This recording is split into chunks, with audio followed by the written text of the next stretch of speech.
Hi friends, আমি একটা আজকে নতুন রেসিপি করছি রুই মাছ দিয়ে ঝাল।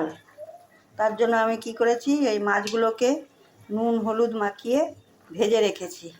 এরপরে আমি তেল গরম বসিয়ে দিয়েছি। তেলের মধ্যে আমি এখন কুচানো পেঁয়াজ দিচ্ছি। কুচানো পেঁয়াজটা ভাজা হলে তারপরে আমি এক এক করে সব দেব। এই দেখুন, পেঁয়াজটা লাল লাল ভাজা হয়ে গেছে। এর মধ্যে আমি এখন দেব পেঁয়াজ কুচোনো, গ্রেট করা পেঁয়াজ। এখানে একটা বড় পেঁয়াজ গ্রেট করা আছে আর একটা বড় পেঁয়াজ কুচানো আছে। এরপরে আমি আরও দেব রসুন, একটা গোটা রসুন আছে, কুড়িয়ে রেখেছি। আর এখানে একটু আদা গ্রেট করে রেখেছি। কেন কি আমার মিক্সিটা খারাপ হয়ে গেছে, ওই জন্য আমি আর টেস্ট করতে পারিনি। তাহলে টেস্ট করেই দিতাম ওগুলো, ওই জন্য আমি গ্রেটার দিয়ে গ্রেট করে দিয়েছি। এগুলো এখন ভাজা হবে। এর সাথে আমি দিয়ে দিচ্ছি একটা বড় টমেটো আছে, ওটাকেও আমি গ্রেট করে নিয়েছি।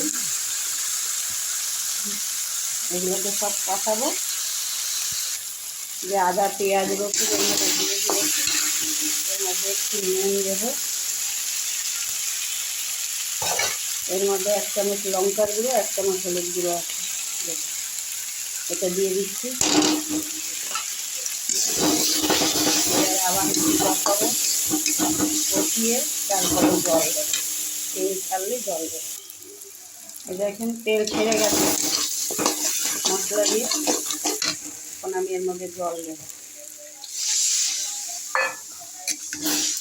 জল দিয়ে দিলাম, আর একটু জল দেব। মাছগুলো দিয়ে নিই। আর দেখুন, এই গ্রেটার দিয়ে সব কিছু গ্রেট করে দিয়েছি।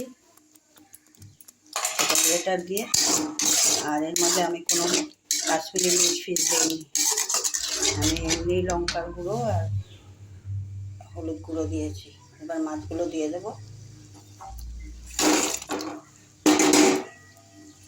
দিয়ে আর একটু জল দেব, দিয়ে ফুটে উঠলেই নামিয়ে দেবো। একটা কাঁচা লঙ্কা দিয়ে দিলাম। এই দেখুন, আমার ঝোলটা হয়ে গেছে। এই পর্যায়ে এসে আমি এইটুকু চামচে 1/2 চামচ গরম মশলা দিয়ে দিলাম। গরম মশলা গুঁড়ো আমার ঘরেরই তৈরি করা গরম মশলা গুঁড়ো। এখন আমি গ্যাস বন্ধ করে দিচ্ছি।